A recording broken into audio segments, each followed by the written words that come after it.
वास्तविक अध्यक्षीय भाषण हे उभं राहून वगैरे काही उपचार पाळून असं व्हायला पाहिजे मला माहिती आहे, पण आजचा सोहळा इतका कौटुंबिक आहे, इतका अनौपचारिक आहे की मी उभं राहून भाषण वगैरे करायला लागलो तर तेवढाच एक उपचार काहीतरी चमत्कारिक वाटेल. म्हणून मी असं ठरवलं की 4 मित्रांच्या बरोबर बसल्यानंतर जसं आम्ही बोलू गोविंदाबद्दल तसंच मी आपल्याशी आज बोलणार आहे. गोविंदा पटोलेंचा उल्लेख गोविंदराव वगैरे करताना मला ते काही बरोबर वाटत नाही. त्याचं कारण गेली 40-50 वर्ष आमच्या लहानपणापासून आम्ही एकमेकांना ओळखतो आहोत. त्या वेळामध्ये कधी पुढे आपल्याला कोणी पुरुषोत्तमराव म्हणेल किंवा गोविंदराव म्हणेल असं वाटलेलं नव्हतं. त्यामुळे त्यावेळेला जे वाटलं होतं ते आज सगळ्यात तसंच एकमेकाबद्दल वाटतंय. हे जर मला सिद्ध करायचं असेल तर आमचा गोविंदाच म्हटलं पाहिजे. पण मला सांगायला आनंद होतो की गोविंदाला आमच्या संगीत क्षेत्रातले सगळे लोक आमचा गोविंदा असंच म्हणतात. अनेक भूषणं मिळतात, अनेक पदव्या जीवनामध्ये मिळतात, पण आमचा अमुक अमुक असा एकेरी उल्लेख मिळवायला फार मोठं तप करावं लागतं. मराठी रंगभूमीची तर परंपराच आहे की आमचे सगळ्यात जे श्रेष्ठ मोठे नट त्यांना आम्ही एकेरी नावानेच नेहमी बोलत आलेलो आहोत. छोटा गंधर्वांना कोणी ते छोटा गंधर्व म्हणतच नाही, अरे तो छोटा गंधर्व आपला गायला. त्याच्यामध्ये एक आपला जो असतो तो ह्या एकेरीवरती चांगल्या अर्थाने यायला प्रवृत्त करत असतो. तसंच गोविंदाचं आहे. मला स्वतःला आजच्या कार्यक्रमाला बोलवलं याचा विशेष आनंद होतोय. तसं म्हणजे मला अध्यक्ष म्हणून बोलवल्याबद्दल बहुमान वाटला वगैरे असं वाटायचे दिवस गेलेले आहेत. मी होऊनही तितका अध्यक्ष होत चाललेलो आहे. त्यामुळे पुष्कळ लोक विचारतात हल्ली काय करतात अध्यक्षपदाची भाषणं एवढं सांगू. पण आज मी इथे आलो तर मी अध्यक्ष म्हणून आलो नाही. मला इतकी वर्ष ज्याची मी वाट पाहत होतो त्याचं आमंत्रण मला आज आलं. मला पेटीवाला म्हणून आज बोलवलं याचं मला सगळ्यात बरं आहे.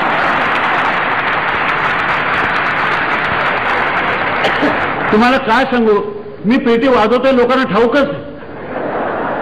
आता त्याच्यात लोकांचं किती भाग्य हा भाग मिळाला, परंतु मला काय वाटत असेल याची कोणी कधी कल्पना केली आहे का? एका ग्रस्ताला मी माझी कॅसेट दाखवली पेटीची आणि ती ऐकल्यानंतर तो म्हणाला म्हणजे तुम्ही पेटी वाजवता वाटतं.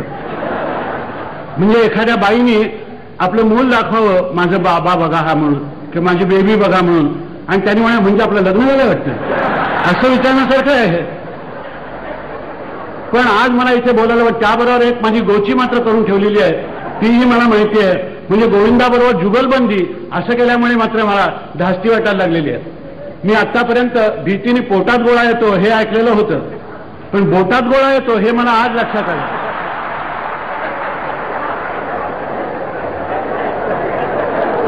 गोविंदाबरोबर पेटी वाजायची म्हणजे उगीच बिरजू महाराजांच्या बरोबर थोडी 4 पावलं नाचाची टाकून दाखव असं म्हणणार काय? तसे खूप नाचलो असला म्हणून का बिरजू महाराजांबरोबर नाचायचं? गोविंदाची पेटी ही वाजत नाही, बोलते. गोविंदा बोटानी गातो म्हणून तो आपल्या जवळचा वाटतो आपल्याला. आमचे वसंतराव देशपांडे पेटीवाल्यांचे 2 भाग करत असत. वसंतरावची खास शैली सांगायचं, अरे आमका आमकाना तो पेटाड्या आहे म्हणजे वाटाड्यासारखा. म्हणजे नुसत्या त्या निसर्गात कुठलाही रस न घेता हा रस्ता असा जातो तो रस्ता तसा जातो सांगणारा वाटाड्या असतो ना तसला. आणि दुसरे पेटी वाजवणारे असतात. पेटाडा असतो तो नुसता पट्टीला पट्टी दाबत बसलेला असतो तिथं. त्यामुळे स्वतः आपण पट्टीचे वाजवणारे आहोत असाही त्याचा गैरसमज होत असेल, तो सोडून द्या. परंतु गोविंदा जे वाजवतो त्याच्यामध्ये ते गाणं आपल्याला ऐकू येत असतं. मला सगळ्यात लहानपणी मी सुद्धा पेटीकडे का वळलो त्याची मला अजून आठवण आहे की एका कीर्तनाला गेलो होतो. लहानपणी सगळ्यात आनंदाचा भाग संगीत नृत्य नाटक सगळं बघायचं आणि कीर्तन हाच होता. तर कीर्तनाला तिथे बसलं असताना कीर्तनकारांनी न धरी शस्त्र करी मी असं काहीतरी म्हटलं. रथचक्र उद्धरू दे, आणि त्या पेटीवाल्यांनी पेटीत ते जे वाजवलं त्याच्यात मला रथचक्र उद्धरू दे ऐकायला लागलं. टटा टटा असं नाही ऐकवलं. त्या वाद्यांनी त्या क्षणी मला मोहन काढला आणि एक मोठा मंत्र सांगितला की भारतीय संगीताचं वैशिष्ट्य असं आहे की वाद्यांनी गावं आणि गळ्यांनी वीणा वाजवावी. वाद्य बोललं तर ते वाद्य आपलं वाद्य पण सिद्ध करतं. किंबहुना भारतीय संगीताची सुरुवातच ही वाद्यापासून आहे. आद महादेव बीन बजाय, बीनापासून आपली सुरुवात झालेली आहे. आणि जुन्या शास्त्रकारांनी आपल्या ह्या देहाला शरीर वीणा असं म्हटलेलं आहे. ज्या वेळेला गवई गातो त्यावेळेला शरीर वीणा वाजली तर ते गाणं गाण्यासारखं वाटतं. आपण चांगलं गाणं गायला म्हणताना असं म्हणतो ना की काय वाटत होतं, वीणा चालली असं वाटत होतं, सतार चालली असं वाटत होतं. आणि ज्या वेळेला गोविंदा पेटी वाजवतो त्यावेळेला आपण म्हणतो अरे शब्द ऐकू येत होते. आणि महाराष्ट्राला त्या साथीच्या मध्ये शब्द ऐकायची नाटकाने इतकी सुंदर सवय लावलेली आहे की तशी पेटी न वाजवणारे लोक हे बाजा वाजवतात. आणि म्हणून ज्यांनी ती पेटी ऐकली नाही असे मूर्ख लोक रेडिओवर पेटी बंद करतात.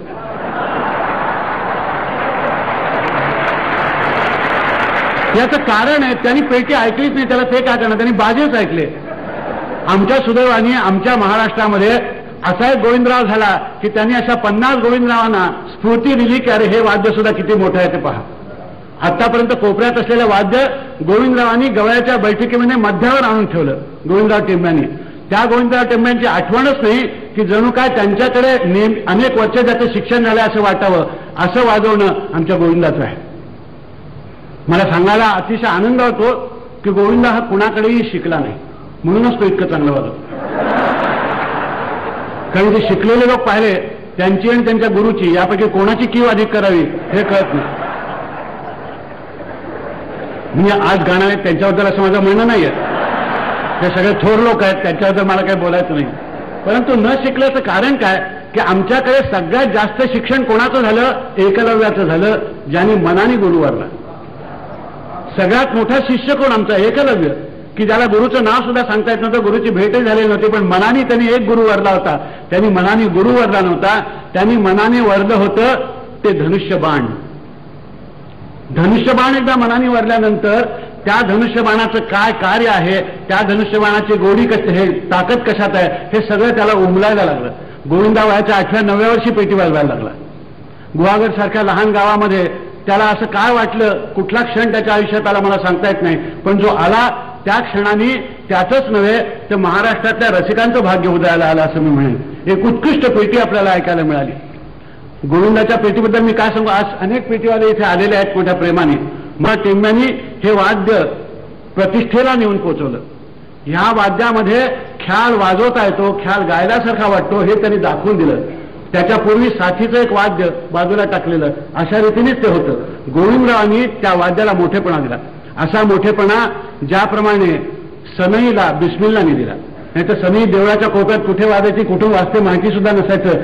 कोकिळा कुठून गाते ते दिसत नाही, ऐकू येतं. तसं सनईवाला कुठेतरी वाजवायचं आणि ते ऐकू यायचं. किंवा लग्नामध्ये सनईवाल्याने वाजवायचं आणि बरोबर 6 वाजता तर देवलग्न म्हटल्यानंतर ती तोंडात सनई घालून तयार राहायचं वगैरे, इतकीच त्याची ड्रिल ही लोकांना माहिती होती. त्याच्याकडे शांत चित्ताने कोणी सनई ऐकत बसलाय असं काही दृश्य आपल्या लग्नात दिसायचं नाही. चांगली वाजवून सुद्धा ते उपेक्षित राहिले. त्या सनई या वाद्याला जशी प्रतिष्ठा, जसं स्थान किंवा त्याचं शक्ती कशामध्ये आहे हे बिस्मिल्लाने दाखवलं. त्याप्रमाणे गोविंदराव टेंब्यांनी महाराष्ट्रामध्ये पेटी म्हणजे काय आहे हे लोकांना दाखवून दिलं. याचा अर्थ त्यांच्या आधीचे लोक वाईट वाजवत होते, कमी होते असं नाही, परंतु एक ऐतिहासिक क्षण असतो की ज्या वेळेला ते कार्य कोणाच्या तरी हातून घडत असतं. असं कार्य त्यांच्या हातून घडलं म्हणून त्यांनी, नाहीतर पेटी हे साथीचं वाद्य. आणि अजूनही साथीदार या माणसाबद्दल जितक्या गौरवाने बोलायला पाहिजे असं काही बोललं जातच असं नाही. म्हणजे मुके, आंधळे, पांगळे आणि थोटे या दुर्बलांच्या यादीमध्ये आंधळे जसे दुसऱ्या दर्जाचे अधिकारी, तसे गवई वाजवणारे, तबलजी, पेटीवाले, याच्यात पेटीवाले आम्ही दुय्यम दर्जाचे अधिकारी असंच होतं. याचे सुद्धा काही विचित्र अनुभव येतात. मला एक अत्यंत करुण असा अनुभव आलेला होता. आमच्या वसंताबरोबरच मी पेटीवाला म्हणून दौऱ्यावरती जात होतो. एकेकाळी नागपूर जवळच्या एका लहानशा गावात गेलो. तर नागपूरबद्दल मला काही बोलायचं नाही, गोखऱ्यांसारखी माणसं असताना मी तसं काही बोलणंच शक्य नाही.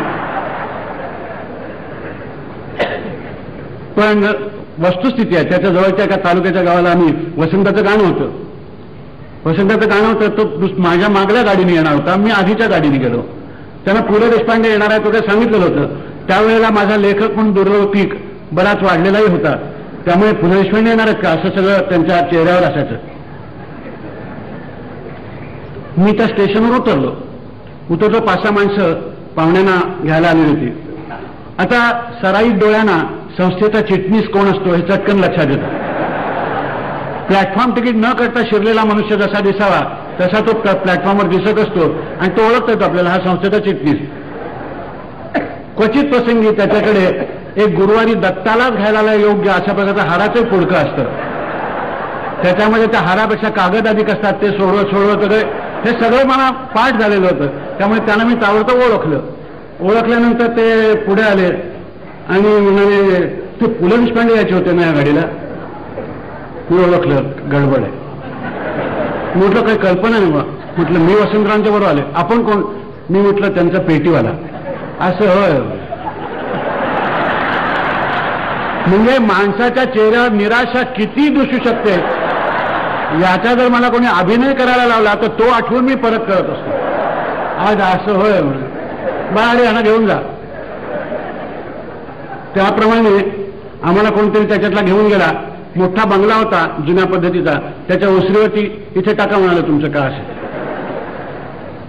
मी आपला तिथे उपेक्षित अवस्थेमध्ये दुसऱ्या गाडीने वसंतराव यांना म्हटलं. वसंतराव आले. त्यांनी त्याला पीएल आला की नाही तर नाही आले. मग आधीच्या गाडीने कोणी आलं नाही. तुमचा पेटीवाला आलाय म्हणून. वसंतराव चला त्यांनी ओळखलं मी काहीतरी या लोकांची तंगडी ओढलेली आहे. तो आल्या बरं जाऊ देऊ. आणि मग तिथे आम्ही गेलो.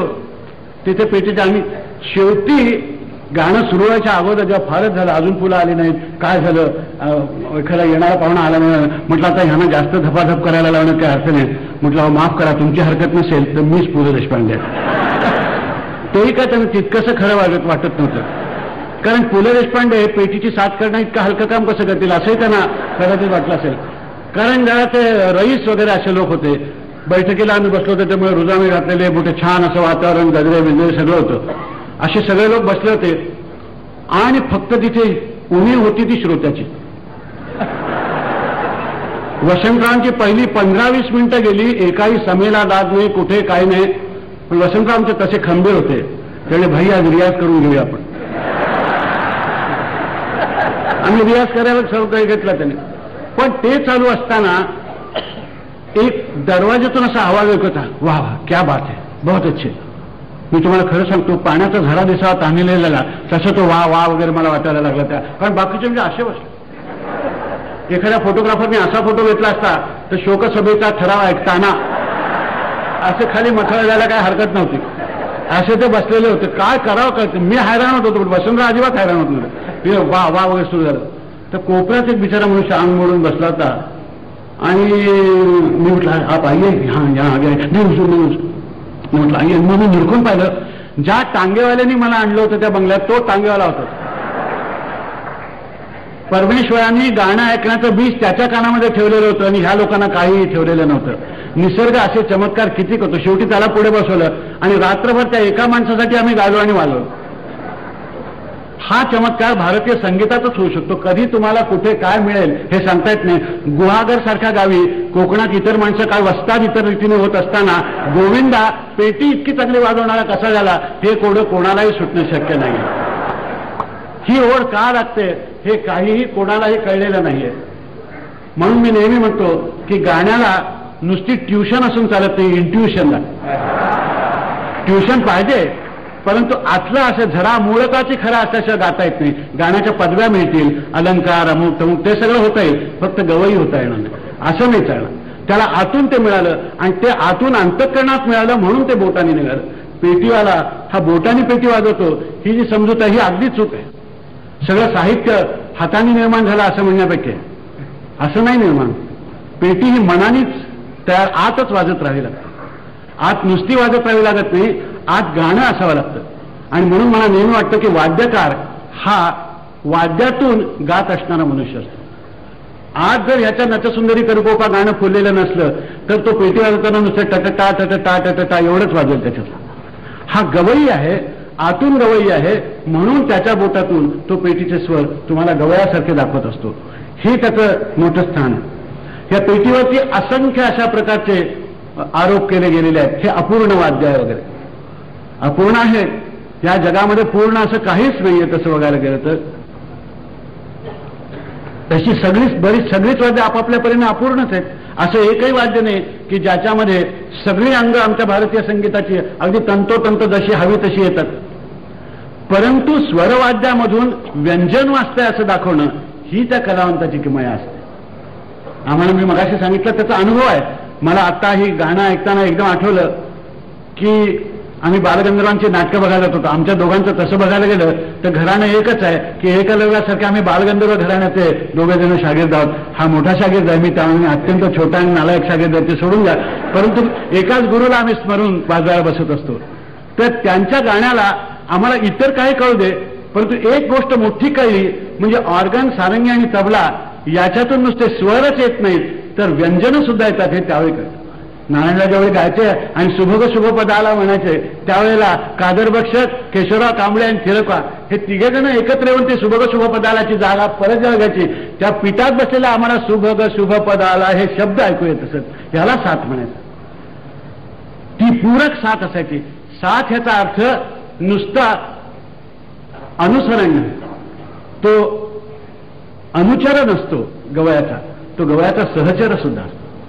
त्याला गवयाच्या बरोबरही जावं लागतं, गवयाच्या मागूनही जावं लागतं, गवयाला पूरक असं वाजवत जावं लागतं. साथीदाराला फार दुखवण्यामध्ये अर्थ नसतो. तो गाण्याचं काय वांग करून टाकेल हे सांगता येत नाही. कधी कधी अजाणतेपणाने सुद्धा करून टाकतो. मला एक साथीदार आठवतोय गाण्यातला. अशा वेळी सांगायची गोष्ट मला कळत नाही परंतु सांगतो आता. एका गाण्याला गेलो होतो कारण दुःखद आठवणी आणि बिचारा गायक पगलागन दे गात मारतो.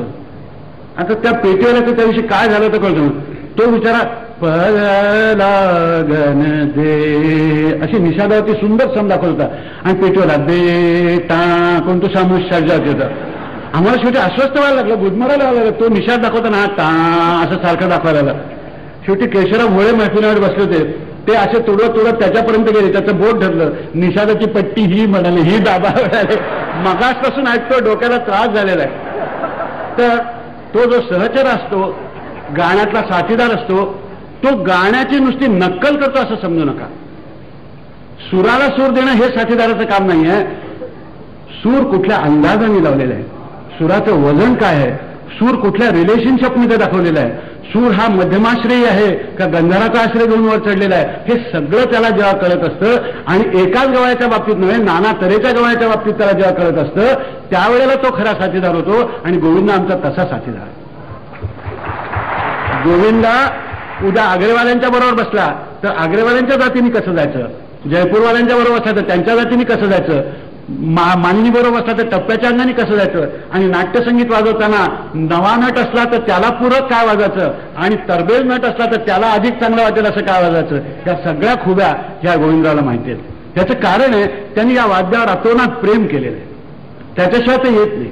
गोविंदाला आज इथे असा बसलेला पाहून मला एक अतिशय आनंद झाला.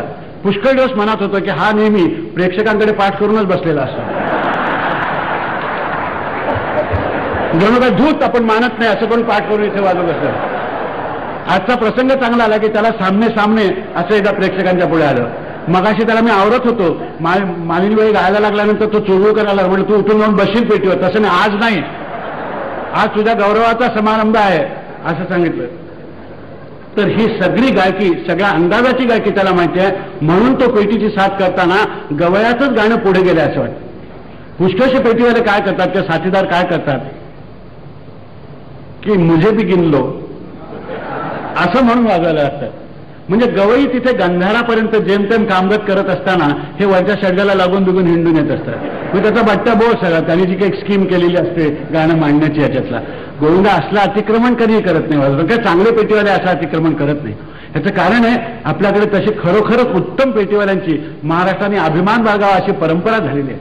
आजच्या प्रसंगी मला मी ऐकलेल्या कितीतरी चांगल्या पेटीवाल्यांची आठवण येते. मी आपल्याला सांगतो, केशवराव कांबळ्यांच्या पासून जुन्या काळातले मी पेटीवाले ऑर्गनवाले ऐकलेले आहेत. प्रत्येक आपापली खासियत घेऊन आलेला होता. प्रत्येक मैफिल सुंदर कशी होईल याचा प्रयत्न करणार होता. आज मला पेटीवरून गाणारा दुसरा मनुष्य आठवतो म्हणजे आमचा मधु पेडणेकर. काय असामान्य पेटी वाजायचा. वाजायला लागलं की असं वाटायचं की कोणतरी गात राहिलेलं आहे. अण्णासाहेब माईंकर वाजायचे, त्याच्यानंतर गुंडोपंत वालावकर पेटी वाजायचे. असे कितीतरी, म्हणजे मी एखाद्याचं नाव घेतलं नाही तर ते यादी माझी मी म्हणायला लागलो तर मला वाटतं तासभर मी ही यादी म्हणेन. इतके चांगले चांगले पेटीवाले. एक मनुष्य किती लोकांना स्फूर्ती देऊन जातो बघा. एक गोविंदराव टेंबे आमच्याकडे झाल्याबरोबर सगळ्या लोकांना स्फूर्ती मिळाली. आणि तसं बघायला गेलं तर हे आमचं गरिबाचं वाद्य आहे. पेटी हे गरिबाचं वाद्य आहे. सगळी मुलं आम्ही मोठं वाद्य जे असतं ते वाद्य घ्यायची सुद्धा ऐपत असावी लागते अशी परिस्थिती. मला आठवत आहे माझं पेटी वादनाचा कोर्स हा 22 रुपयाची पेटी आमच्या वडिलांनी आम्हाला आणलं त्याच्यावरती सुरू झालेला होता. सगळ्यात स्वस्त मिळणारं तेच वाद्य आणि ते वाद्य आपल्याला आपण सांगावं आणि त्यांनी ऐकावं अशा प्रकारचं नातं त्या वाद्याशी पटापट जुळवता येतं. तिथे ते आम्हाला पूर्ण वाटतं. आम्ही गंधार दाबला तर गंधारच वाटतो. पुष्कळ सतार हातात घेतल्यानंतर पुष्कळ सुरेलपणा हा पडद्या आडच राहतो एखाद्या बाईसारखा.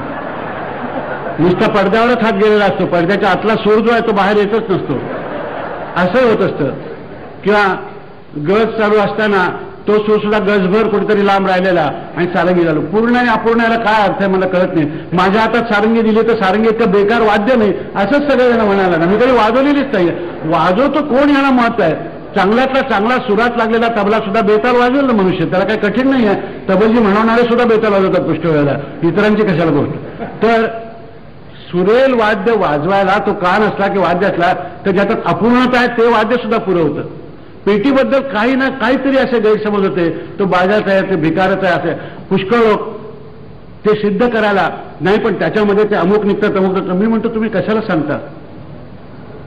संगीतामध्ये एक आहे, चर्चेने सिद्ध करण्यासारखी संगीती गोष्टच नाही. तुरतदान महापुण्य, जो कंठ करत होता आहे, जो गाऊन दाखवतो, जो वाजवून दाखवतो. गोविंदांनी तुम्हाला अर्धा तास झुलवलं पेटीमध्ये की पेटी यशस्वी झाली, हा त्याचा अर्थ. आणि कोणाला, जे गाण्याचे रसिक आहेत, कान आहेत त्यांना. नाहीतर वाद्यांच्या बद्दल कितीतरी अपसमज होतच असतात. परवात मला एकाने विचारलं की सारंगी म्हणजे म्हणाले ते एखादा पुढारी मेला की टेलिव्हिजनवर वाजवतात ते वाद्य ना.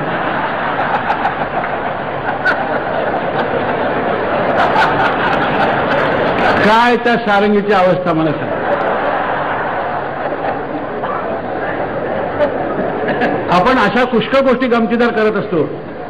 अलीकडे तर मी अलीकडे बघायला लागलोय की कोणी निधन कोणाचं झालं तर त्यावेळेला गीता पठणच सुरू करतात. अरे रणक्षेत्रावरची गीता आहे ती, मरणक्षेत्रावर कशाला आणतात. मा मनुस्मरा युद्धचा श्लोक म्हणत आणि ते आडवं पडलेलं काय काहीतरी खुलासा.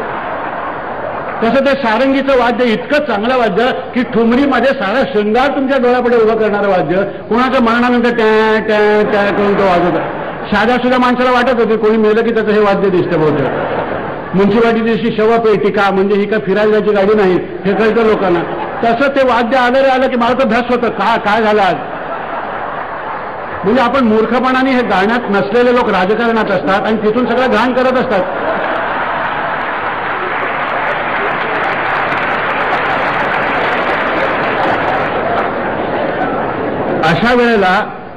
अशा वेळेला गाण्याच्या दुनियेतली माणसं एकत्र जमली म्हणजे आपली माणसं आपल्याला भेटली असंच वाटत असतं.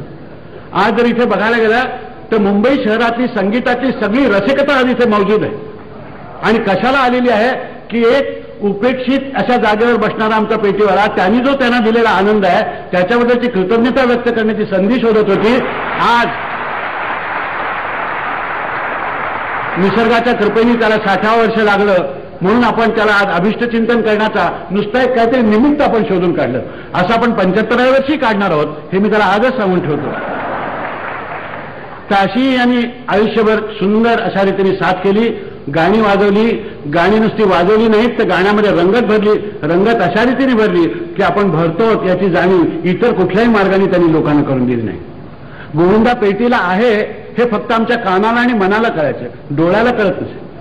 पुष्कळ वेळेला बैठकीमध्ये गाणाऱ्यापेक्षा गाण्याच्या साथीचे लोक इतके गडबडगुंडा करत असतात की गवळ्याची त्यांना साथ चालली आहे अशा प्रकारचं काहीतरी वातावरण निर्माण होतं. हेही करतात. पुष्कळ वेळेला गवळ्याचा अंदाज चुकीचा असला तर त्याला दुरुस्त करायला लागतात. तेही काय बरोबर आहे असं वाटत नाही. याचं तसं केलं तर सामान्यांच्या लक्षात न आलेली चूक मुद्दा म्हणून दाखवून दिली. असं तर ग रे मग प रे सा असा जर तो जात नसेल तर पुन्हा पुन्हा त्याला दाखवलं प वरून रेवर ये प वरून रेवर. कशाला तुझं मास्तर असते जरा. तो 55 जर गंधारावर येत असेल 55 एवढं गंधार आलं, त्याची जर इच्छा आहे त्याशी गंधाराला याची तर आपण काय त्याला दुरुस्त करून लोकांना ह्याचं बरोबर कळलेलं नाही बरं काय याला आमकारात असं दाखवण्याची गरज नाही. त्यामुळे साथीदारावरती पुष्कळ जबाबदारी असते. तो त्याचा स्नेही असावा लागतो. तो त्याचा अत्यंत चांगल्या रीतीने ह्याची मैफिल यशस्वी व्हावी असं वाटणारा शुभचिंतक असावा लागतो. जसं ज्या गवळ्याला माझी बैठक चांगली व्हावी असं वाटतं तितकंच त्याच्या साथीदाराला ती चांगली व्हावी असं वाटलं पाहिजे. कारण हा सगळा टोटल एकत्र येऊन करायचा खेळ आहे.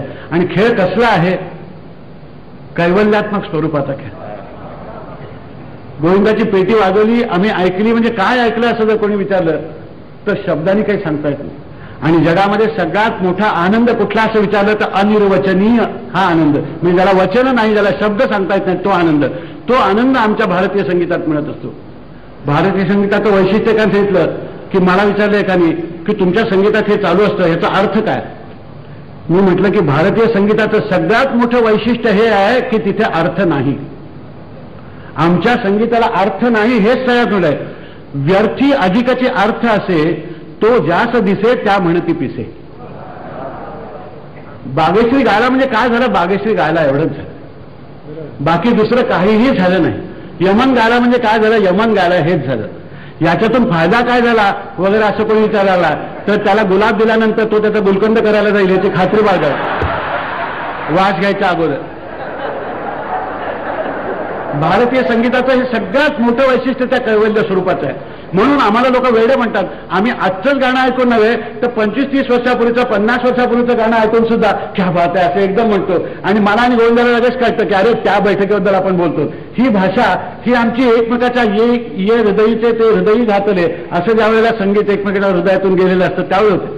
मला जर माझ्या आयुष्यातली श्रीमंती मिळालेले क्षण विचारले तर मी हेच सांगितले की मी असामान्य ऐकलेली गाणी हेच माझ्या आयुष्यातले श्रीमंतीचे क्षण. माझ्या सुदैवानी गेल्या 50 वर्षामध्ये अतिरथी महारथी हे विशेषण ज्यांना खऱ्या अर्थाने लावावं आणि आम्हाला लावू नये त्यांनी लावलं तसं असे फार मोठे गवई इथे होऊन गेले.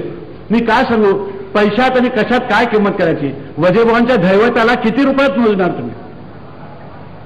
अब्दुल करीम खान साहेबांचा स्वर ज्या वेळेला शर्जाला कामगत करून येऊन मिळायचा त्या स्थळाला तुम्ही तीर्थस्थळाशिवाय दुसरं काय उपमा देणार. एकेका गवयाने किती सुंदर.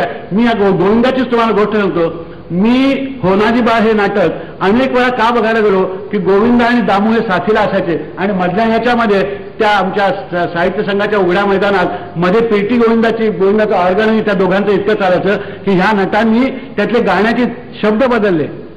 श्रीरंगा कमला कांतामध्ये एका ठिकाणी धोंडी सदाशिव अशा दोघांची नाव होती ते काढलं आणि दामू गोविंदा जोड असं घातलं होतं. म्हणजे दामू पार्सेकर तवजी आणि गोविंदा आमचा हा असे त्याच्या नाटकातले शब्दही बदलले होते. ते आम्हाला काही लोकांना कोडवर्ड माहिती होते. ते आलं की आम्हाला हसूही यायचं आणि लोकांना आनंद व्हायचा. असे क्षण यांनी कितीतरी दिलेले साथीच्या ह्याच्यात दिलेले आहेत, साथ वाढवलेले दिलेले आहेत. अशा एवढं मला आत्ता बोलता बोलता आठवलं की एक रामभाऊ सळागंधरांचा मी ललत ऐकला. ब्राह्मण सभेमध्ये सकाळी ललत गायले होते. कोणीही आता ललत गायला लागलं की मला ती बैठक रामभाऊंचीच चालली असं वाटायला लागतं. इतक्या त्या ललताचा आणि रामभाऊंचा संयोग जुळून आलेला आहे. कोणी भीमपरा सुरू केला की आम्हाला बालगंधर्वांशिवाय दुसरं काही डोळ्यापुढे दिसतच नाही. काय करायचं. त्यांना आंदण दिलेलाच राग होता तो आणि त्यांना आंदण दिलेला राग हा सगळ्या महाराष्ट्राने आपलासा केला. आता ही मुलगी पुरंदरदास गायला लागली. मी तिला सांगणार होतो की अगं तू महाराष्ट्राचा सगळ्यात लाडका राग काढलेलाच कानडी भजन गायला याच्यापेक्षा एकात्मता तुला दुसरी काय पाहिजे आणखी. तर हे अशा प्रकारचं जे देणं दिलेले लोक आहेत फार प्रचंड असं दैवी देणं दिलेले लोक आहेत. ते आपल्याला गरीब होऊच देत नाहीत. ते सदैव श्रीमंतच ठेवतात आपल्याला. फक्त आपल्याला ती श्रीमंती बघता आली पाहिजे. नाही तर फायदा काय हा जर विचार केला तर मग ती श्रीमंती दिसणार नाही. एक चीनीमध्ये गोष्ट आहे की तुम्हाला 2 पैसे मिळाले तर 1 पैशाचं तुम्ही धान्य आणा आणि 1 पैशाचं फूल आणा. धान्य तुम्हाला जगविल आणि फूल तुम्हाला का जगायचं याचं कारण देईल. गोविंदांनी तुमच्या आमच्यासारख्या लोकांना का जगायचं याचं कारण दिलं. मालिनीबाईंनी दिलं, माणिक वर्मांनी दिलं. म्हणून आम्ही तर यांचे कृतज्ञ राहिलेलो आहोत. म्हणून आम्ही शोधत असतो की यांचा गौरव करायची संधी कुठे शोधायची. खरं म्हटलं म्हणजे तेच आमचा गाऊन आमच्या कानांचा आणि आमच्या मनाचा गौरव सतत करत असतात. ते आम्हाला असं भासवत असतात की तुम्ही आहात म्हणून आम्ही गातोय. हे खरं नसतं. मी तुम्हाला सांगतो आपण उगाच खोटे स्वतःबद्दल समजूत करून घेण्याचे कारण नाही आहे. आपण त्यांच्याबद्दल उलट ऋणी राहायला पाहिजे की इतकी श्रीमंती ही मंडळी देतात. 1 पैशाचं धान्य आणण्याचं जे काम आहे त्याच्यासाठी गोविंदांनी आयुष्यभर एका विसंवादी वातावरणात नोकरी केली. पोलीस खात्यात. गोविंदाला आधी त्या पोलीस खात्याच्या कचेरीत आत घेतला कसा एवढ्याशा माणसाला येथूनच मला शंका आहे. परंतु कदाचित त्यावेळेला एखादा पोलीसचा माणूस पेटीचा प्रेमी वगैरे असला पाहिजे. कारण माझा त्याच जोरावरती ज्या इमारतीमध्ये गोविंदा नोकरीला होता त्याच पोलीस हेडक्वार्टर्समध्ये पु ल देशपांडेंची सुद्धा सेवा घडलेली आहे. तिथे मीही कारकून होतो 3 महिने. पण 3 महिन्याच्या वरती मला टिकाव धरता आला नाही आणि गोविंदांनी 33 वर्ष तिथे टिकाव धरला. आणि पोलीस खात्यामध्ये राहून सुद्धा सुरांचं प्रेम या माणसाचं एवढं टिकून राहिलं. त्याआधी आपलं महाराष्ट्राचं पोलीस खातं सुद्धा किती रंगेल आणि रसिक असलं पाहिजे हे तुम्ही बघा. महाराष्ट्राच्या पोलीस खात्याचं कौतुक करायला पाहिजे की एका गाणाऱ्याचं गाणं महाराष्ट्रातल्या पोलिसांनी पायाखाली तुडवलं नाही. तिथे त्यांनी नोकरी केली. ती नोकरी ते जे कीप द पॉट बॉइलिंग म्हणतात ज्याला चूल धगधगती ठेवण्यासाठी जी नोकरी लागत असते ती केली आणि ती चूल धगधगती गोविंदांच्या पत्नीने केली. आज सगळा गोविंदाचा सत्कार चालू असताना त्या मनात म्हणत असतील तुम्हाला वाटतं एवढा मनुष्य नाहीये, जराशी भाकरी करपली काय आगा डोक्यावरती घेतात सगळं, तर असं त्यांच्या मनात विचार येतच असले पाहिजेत. त्या काही सांगणार नाहीयेत, परंतु हे मी एवढ्यासाठी म्हटलं सांगू नये बरं का. ते चालू असताना त्यांची संगीत साधनात आहे. आम्हाला गोविंद आणखी अनेक वर्ष असे उत्तम प्रकृतीमध्ये मानसिक उत्तम अवस्थेमध्ये कशाला हवेत, आमच्या स्वार्थासाठी हवेत.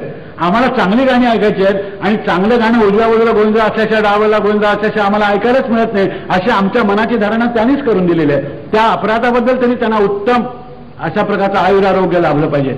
आज 60व्या वर्षी मी त्यांच्यापेक्षा 1 सप्तक वर्षांनी वडील आहे. ते 60 असेल तर तो 60 असेल तर मी 67 आहे. त्यामुळे त्या अधिकाराने मी गोविंदाला आशीर्वाद देतो. आपल्या सर्वांच्या तर्फे आपल्या सर्वांच्या मनात जो आशीर्वाद आहे तो देतो की अशाच प्रकारची सुरांची सृष्टी निर्माण करण्यासाठी त्याला उत्तम आयुरारोग्य मिळावं, मानसिक स्वास्थ्य मिळावं आणि तुमच्यासारखा रसिक हा सदैव त्याच्या पाठीशी असावा, म्हणजे तो अतिशय उत्तम वागेल याची मला खात्री आहे. तर असा योग येवो आणि आजचा हा योग आलेला आहे. या योगामध्ये त्यांनी माझी एक पंचायत करून ठेवली. मी मगाशी सांगितली की पेटीची जुगलबंदी असा शब्द वापरलाय. कुठली जुगलबंदी? गोविंदांनी एका दिवसात जेवढं वाजवलं तेवढं मी वर्षावर्षात कधी वाजवलेलं नाहीये. मी आज असं ठरवलं आहे की गोविंदा लोकांची साथ करतो, आज मी गोविंदाची साथ करणार आहे, असंच मी ठरवलेलं आहे. तर हा आयोजन ज्या त्यांच्या मित्रांनी केलं त्या सगळ्यांचं सुद्धा मला एक गाण्याचा प्रेमी मनुष्य म्हणून मनापासून आभार मानले पाहिजेत. असलं आयोजन करणे सोपं नाही. बसायची गैरव्यवस्था होणं हे अगदी बरोबर आहे, कारण आयोजन करणाऱ्यामध्ये गाण्या वाजवण्यातले लोक आहेत, त्यांना मात्रांचा वगैरे हिशोब बरोबर जमतो, पण असली व्यवस्था कितपत जमते याची मला खात्री आहे. त्यांनी बरीचशी गैरसोय केलेली आहे अशी माझी चांगली समजूत आहे. पण आपण गाण्यातले लोक असल्यामुळे या सुरेल वातावरणात बेसूर उमटू नये याची आपण सुद्धा दक्षता उत्तम घेणार याची सुद्धा मला खात्री आहे. कारण आज आम्ही गाण्यातले लोक बोललेले आहेत. आज आमचं काही सेशन नाही आहे आमंत्रणाने बोललेलं आणि बांबूंच्या आड चालणारं असलं काही नाही आहे. आमच्याकडे आम्ही बांबू वापरतो तो फ्लूटसाठी वापरतो, कोणाला अडवण्यासाठी वापरत नाही. तर अशा वातावरणामध्ये हे छान कौटुंबिक सोहळा झालेला आहे. या ठिकाणी मला येता आलं. मला 67 वर्षाचं आयुष्य लाभलं याची कृतज्ञता वाटावी अशा प्रकारचा आजचा हा क्षण आहे असं मी सांगतो. आणि गोविंदाचं पुढलं आयुष्य, त्याच्या कुटुंबियांचं पुढलं आयुष्य, त्याचं कौटुंबिक सुख हे सगळं वर्धिष्णू राहो, उत्तम चांगलं हो असा मी त्याला आशीर्वाद देतो. आणि मला हा बहुमान देऊन पीटीआयला असल्याचं पुन्हा एकदा जगाला सांगितल्याबद्दल आभार मानून मी माझं भाषण संपवतो.